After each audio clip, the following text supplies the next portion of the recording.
Okay student, तो two dimensional packing का दूसरा फॉर्म हम लोग आ रहे हैं जिसका नाम क्या है, HCP। ये शॉर्ट फॉर्म है, पूरा नाम क्या है, हेक्सागोनल क्लोज पैकिंग। तो चलिए पहले ऊपर से देखिए क्या कहता है, टू डायमेंशनल पैकिंग। पैकिंग का मतलब arrangement of atom. Two dimensional का मतलब दो एक्सिस में।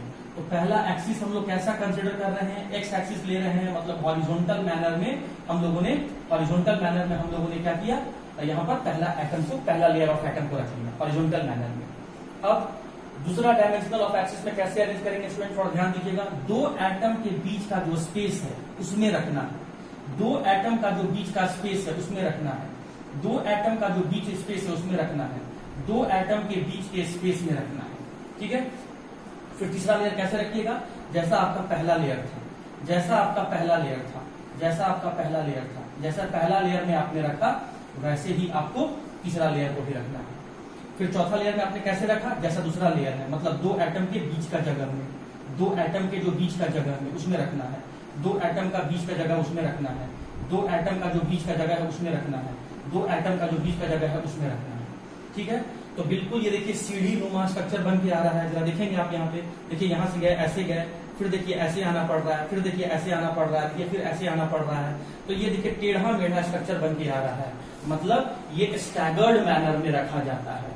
सीढ़ी नुमा आकृति, स्टैगर्ड मैनर, बिल्कुल सीढ़ी जैसा स्ट्रक्चर में ये रखा हुआ मिलता है। ऊपर से नीचे आए, फिर देखिए नीचे आए, फिर देखिए नीचे, ऊपर गए, फिर नीचे आए, स्टैगर्ड मैनर में रखा जाता है। उसके बाद क्या करते हैं, जब सभी लेयर में रखे गए एटम के सेंटर को जोड़ते हैं, तो देखते हैं सेंटर को जोड़ के क्या देखने को मिल रहा है। देखिए इसका सेंटर पॉइंट हम यहाँ ले लिए, देखिए इस एटम में सेंटर पॉइंट यहाँ ले लिए, देखिए इसका सेंट्रल पॉइंट यहाँ ले लिए, यहाँ सेंट्रल पॉइंट यहाँ ले लिए, यहाँ सेंट्रल पॉइंट देखिए इस एटम का यहाँ ले लिए, और इस एटम का सेंट्रल पॉइंट यहाँ ले लिए। तो जब डिफरेंट लेयर में रखे गए एटम के सेंटर को हम आपस में एक दूसरे से जोड़ते हैं तो एक हेक्सागोनल स्ट्रक्चर बन के आता है, इसीलिए इसका नाम होता है हेक्सागोनल क्लोज पैकिंग। फिर से हम बोल रहे हैं, जब दो एक्सिस में एटम को स्टैगर्ड मैनर में अरेंज करते हैं और उनके सेंटर्स को आपस में जोड़ते हैं तो एक हेक्सागोनल स्ट्रक्चर बन के आता है, इसीलिए टू डायमेंशनल का स्टैगर्ड मैनर में रखा हुआ अरेंजमेंट को हम लोग हेक्सागोनल क्लोज पैकिंग कहते हैं। अब स्टूडेंट और भी देख सकते हैं, यहाँ अगर हम आगे बढ़ा के बनाएं तो जरा ध्यान दीजिएगा आप यहाँ पे। फिर देखिए यहाँ पर अगर हम इसके सेंटर को जोड़ेंगे तो आप देख सकते हैं कि इसके सेंटर को भी आपस में जोड़ने पर देखिए एक हेक्सागोन बन के आया। फिर आप यहाँ भी स्टूडेंट देख सकते हैं, अगर यहाँ भी आप देख सकते हैं इसके स्ट्रक्चर को भी जब हम आपस में सेंटर से जोड़ेंगे तो एक हेक्सागोन बन के आया, इसीलिए इसका नाम क्या दिया गया है, हेक्सागोनल क्लोज पैकिंग। अब जरा ध्यान से देखते चलना, अगर हम इस फर्स्ट लेयर का नाम ए देते हैं तो क्या सेकेंड लेयर का नाम हम ए दे पाएंगे?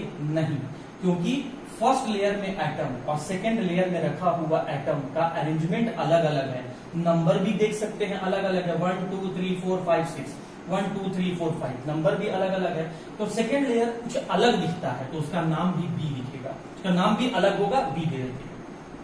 और थर्ड लेयर को देखो 1 2 3 4 5 6 और बिल्कुल फर्स्ट लेयर के नीचे रखा हुआ दिख रहा है, बिल्कुल फर्स्ट लेयर के नीचे रखा हुआ दिख रहा है, तो इसका मतलब पहला लेयर और तीसरा यहाँ जो लेयर रखा हुआ है वो बिल्कुल सेम है, मतलब इसका और इसका नाम सेम होगा।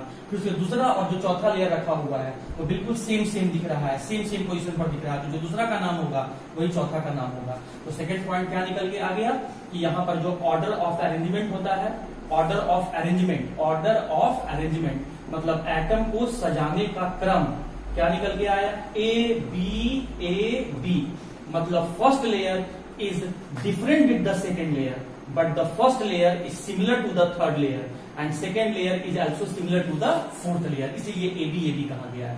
पॉइंट नंबर थर्ड, अब यहां निकालते हैं लैटिस पॉइंट। इसका मतलब हेक्सागोनल क्लोज पैकिंग में एटम कहां रखा हुआ मिलता है, रखा हुआ कहां दिखता है। तो जरा स्टूडेंट जरा गौर करेंगे आप यहाँ पे, इस वाले जिस एटम को जरा गौर करेंगे, इस हेक्सागोन के अंदर में क्या ये सेंटर पोजीशन में दिख रहा है, तो इसका मतलब लैटिस पॉइंट क्या दिख रहा है हमको, बॉडी के सेंटर पर दिख रहा है। उसके अलावा देखो और कहीं दिख रहा है, प्लीज जरा ध्यान से गौर करना।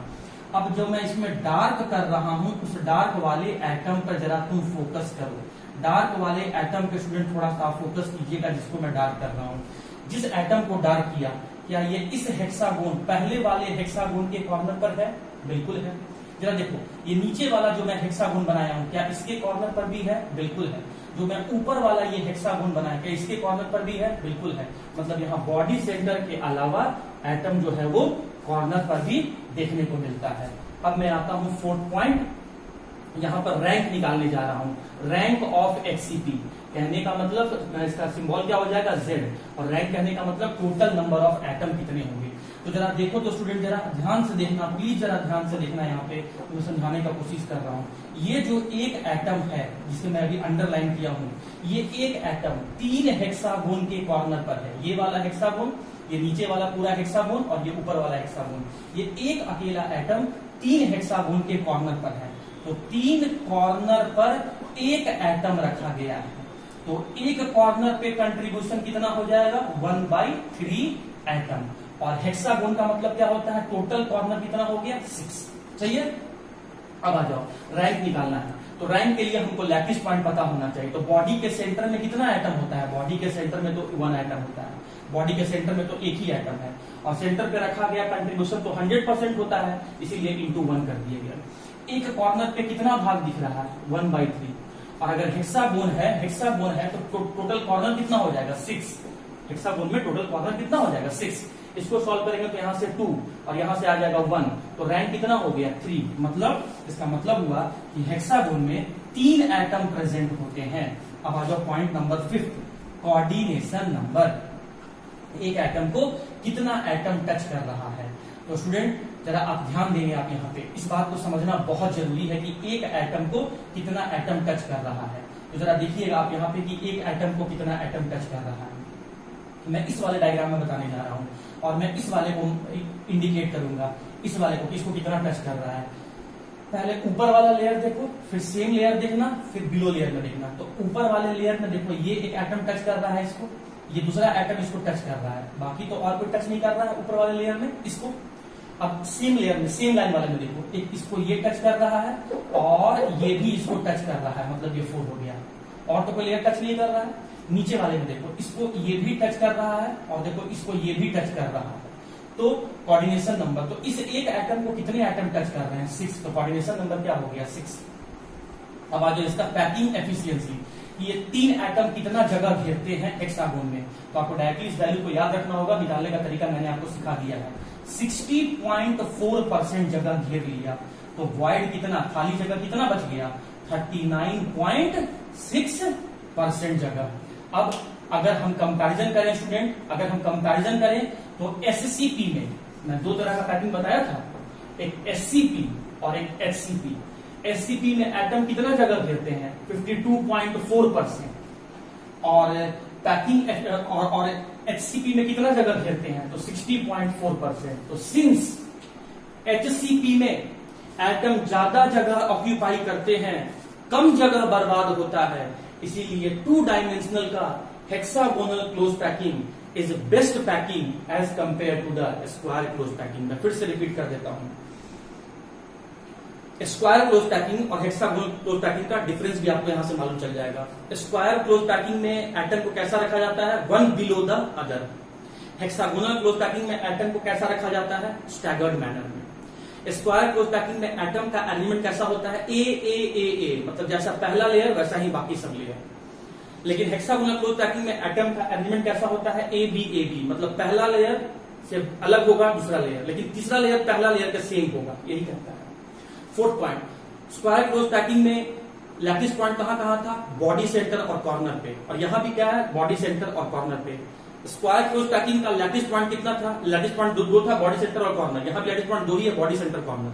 स्क्वायर क्लोज पैकिंग का रैंक क्या था? 2, लेकिन हेक्सागोनल क्लोज पैकिंग का रैंक क्या है? 3। ज्यादा आइटम है, तो ज्यादा आइटम है तो ऑब्वियसली ज्यादा जगह घेरेगा। अच्छा, स्क्वायर क्लोज पैकिंग में एक एटम को कितना एटम टच कर रहे थे? 4, तो कोऑर्डिनेशन नंबर उसका 4 था। हेक्सागोनल क्लोज पैकिंग में एक एटम को कितने एटम टच कर रहे हैं? 6, तो कोऑर्डिनेशन नंबर क्या हो जाएगा? 6।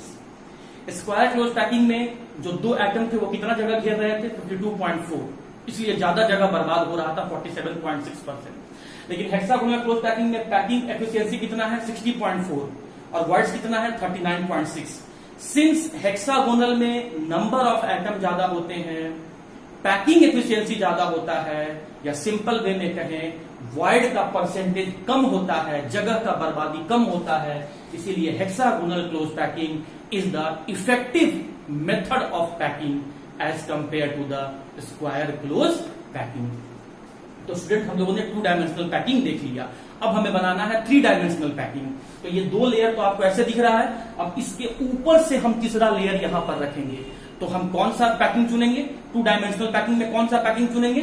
तो जो 2 डायमेंशनल पैकिंग बेस्ट पैकिंग होगा उसको लेकर उसके ऊपर रखेंगे और 3 डायमेंशनल पैकिंग बनाएंगे। तो hexagonal close packing best method of packing होता है, इसीलिए 3 डायमेंशनल पैकिंग बनाने के लिए हम लोग एचसीपी से स्टार्ट करेंगे। मतलब 2 लेयर को तो ऐसे रखेंगे, ऐसे मतलब स्टैगर्ड मैनर में, और तीसरा लेयर को इसके ऊपर रखेंगे।